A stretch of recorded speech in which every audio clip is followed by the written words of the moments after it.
What if I told you everything you believe about love, loyalty, and happiness is a lie? That the very thing you've been taught to worship, a woman's affection, has been the silent weapon used to control men for thousands of years. Today, I'll rip away the mask. After this, you will never look at love, women, or even yourself the same way again. Consider this your awakening. Diogenes proved it over 2,300 years ago, when he publicly pleasured himself in the marketplace and said, "If only hunger could be satisfied this easily." His philosophy wasn't polite, it wasn't safe.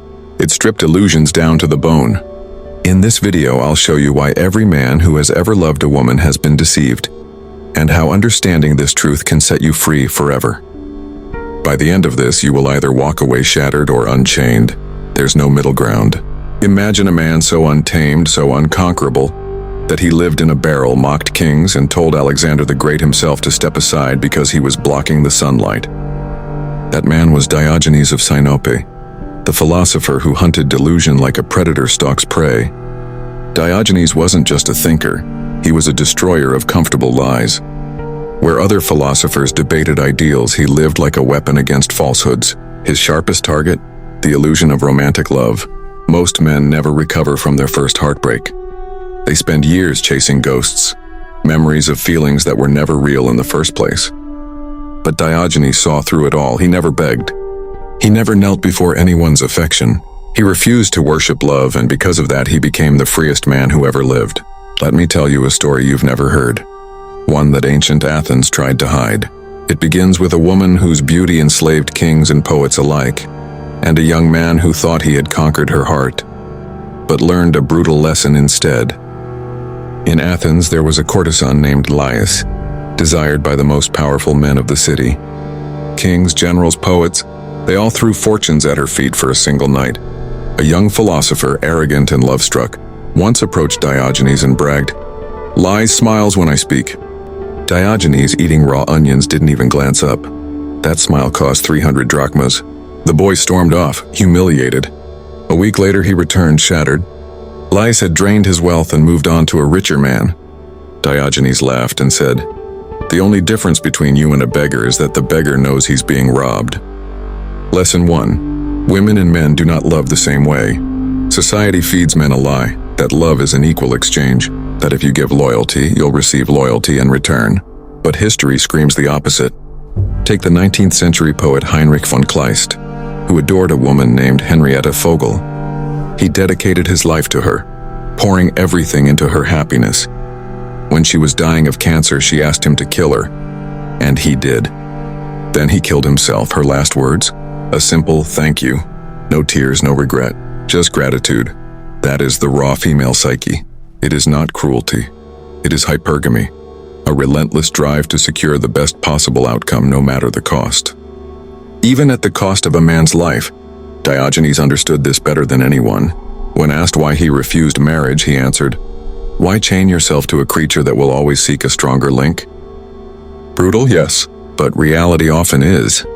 And reality doesn't care about feelings. Every man remembers his first betrayal. Maybe it was a girl in high school who whispered, "I like you," and kissed you behind the bleachers, only to laugh about it with her friends later. Maybe it was a fiancé who swore eternity, then vanished the moment a wealthier man appeared. The details don't matter. The wound is the same. What you feel now, that's not an accident, it's by design. In ancient Sparta, boys were taken from their mothers at age 7 and thrown into the wilderness to survive. The weak died, the strong returned as warriors. Why? Because the Spartans knew one truth. Suffering is the only teacher that matters. Your heartbreak is not a tragedy, it's an initiation. The pain you carry right now, it's your first and most important lesson in female nature. Diogenes said it best. A man crying over a woman is like a dog howling at the moon. The moon doesn't hear, the moon doesn't care. Neither does she. But here's the secret most men never discover. Your pain is not a curse, it's a weapon. What crushed you can be forged into fuel, into dominance, into freedom. This is the moment where the weak retreat and the strong begin to rise. There comes a moment in every man's life when the veil rips apart. It doesn't happen slowly, it's violent, sudden, shattering. One revelation detonates everything you thought you knew about love, loyalty, and happiness. It might arrive in the emptiness of her absence, or in the smirk of a woman who knows she holds all the power. Here's that lesson. Love is not a promise, it's a game. And you've been playing blindfolded. Diogenes understood this better than any philosopher before or after. While Plato scribbled theories about perfect ideals, Diogenes laughed at the absurdity of human illusions. He didn't debate fairness, he didn't hope for reciprocity. He saw reality for what it was, and that made him dangerous. History remembers men who transformed suffering into strength. Gaius Marius, betrayed and exiled by his own people, clawed his way back to power with rage as his only weapon. Friedrich Nietzsche, after being rejected by Lou Salome, vanished into solitude and emerged with Thus Spoke Zarathustra, rewriting philosophy itself. These men didn't break under pain. They forged themselves from it. Diogenes embodied this philosophy. When pirates captured and sold him into slavery, he didn't beg. He didn't collapse. He stared at his buyer and said, "You need a master. I'll take the job." Stunned, the man made Diogenes tutor his sons. Lesson 2. Your pain is currency. Most men waste theirs drowning in nostalgia and regret. The wise spend it, convert it, weaponize it, but most men choose the wrong path. They cling to memories like addicts replaying old highs.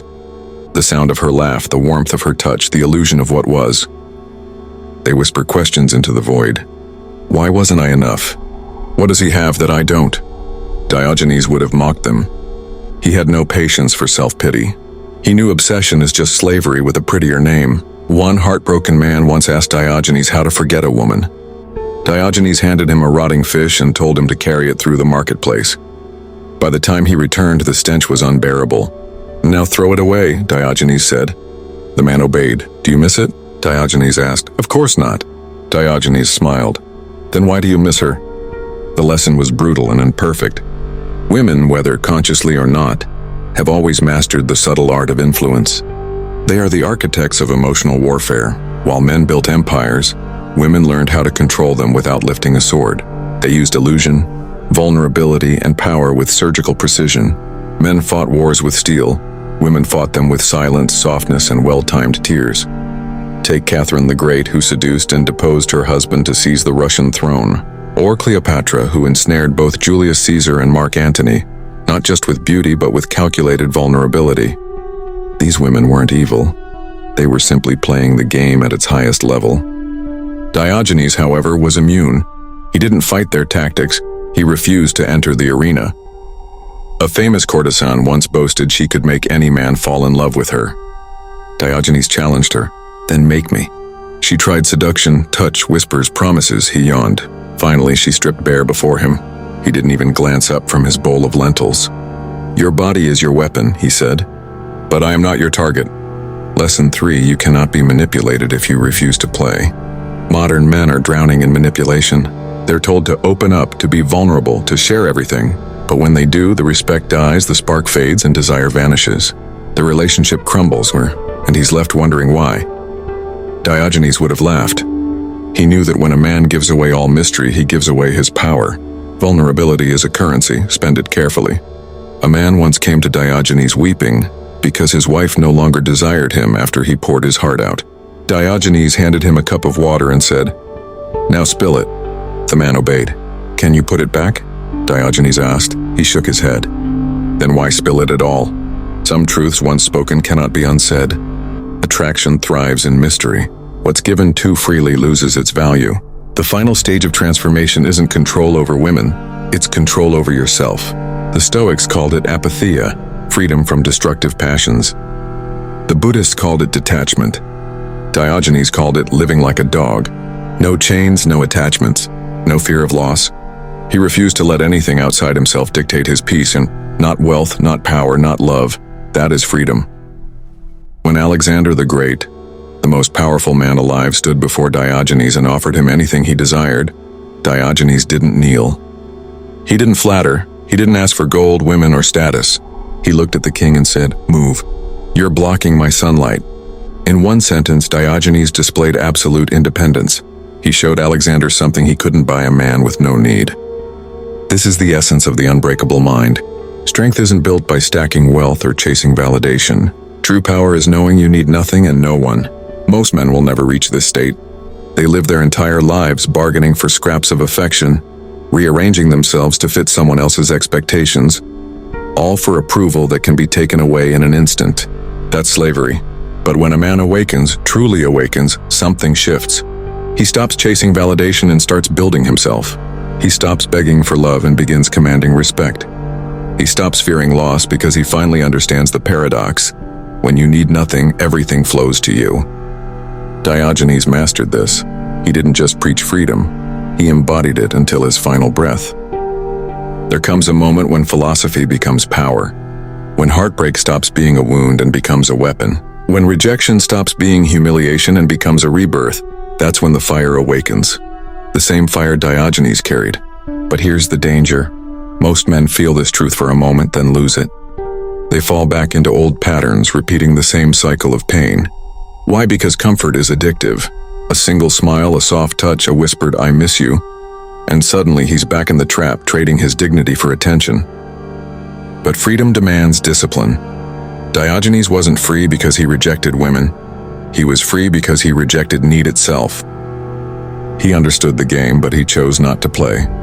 That's the only way to stay untouchable. Most men never escape the loop. They get used, discarded, replaced over and over again because they never rewrite the rules.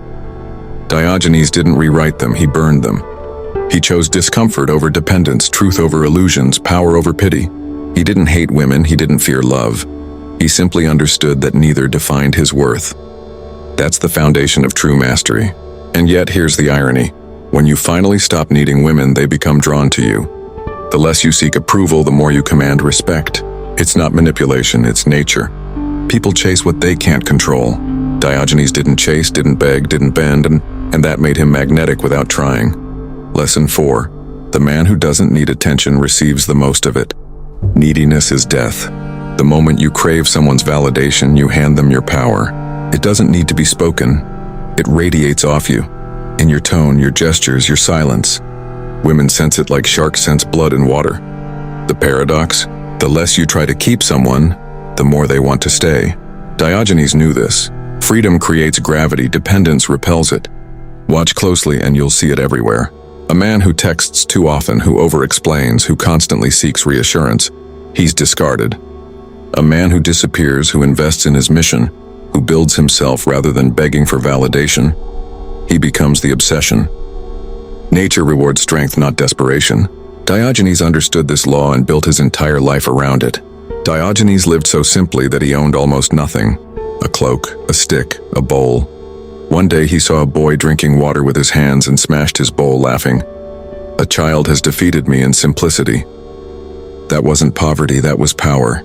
When you strip life down to its essentials, you become immune to manipulation. No one can control a man who wants nothing they can offer. Women often test men without realizing it. A teasing remark, a sudden withdrawal, a shift in tone, these are not random. They are instinctive probes for strength. Fail the test and attraction dies instantly. Pass it and respect deepens. Diogenes was unshakable. He couldn't be embarrassed, couldn't be baited, couldn't be controlled. That's why no one, king or courtesan, ever owned him. Imagine a man sitting naked in the marketplace eating raw onions while the entire city mocks him. That was Diogenes. He didn't resist their ridicule, he fed off it. The more they laughed, the freer he became. Lesson 5. The man who is immune to shame becomes unstoppable. Most men are prisoners of opinion. Diogenes killed that prison. That's why he was untouchable in every sense. Shame is the strongest weapon society uses against you, and it's designed to control. Shame for wanting more. Shame for refusing to settle. Shame for walking away. But shame only works if you accept it. Diogenes rejected every label. Call him mad, dirty, worthless when he smiled. The more society tried to bind him, the more he slipped through its chains. True freedom lives beyond approval. Here's the hidden truth. Women are not drawn to perfection. They are drawn to certainty. To a man who doesn't flinch, doesn't apologize for his existence, doesn't bend his frame to win affection, weakness repels desire. Certainty pulls it in effortlessly. Diogenes had no wealth, no status, no beauty. Yet his fearlessness made kings seek his wisdom and women crave his attention.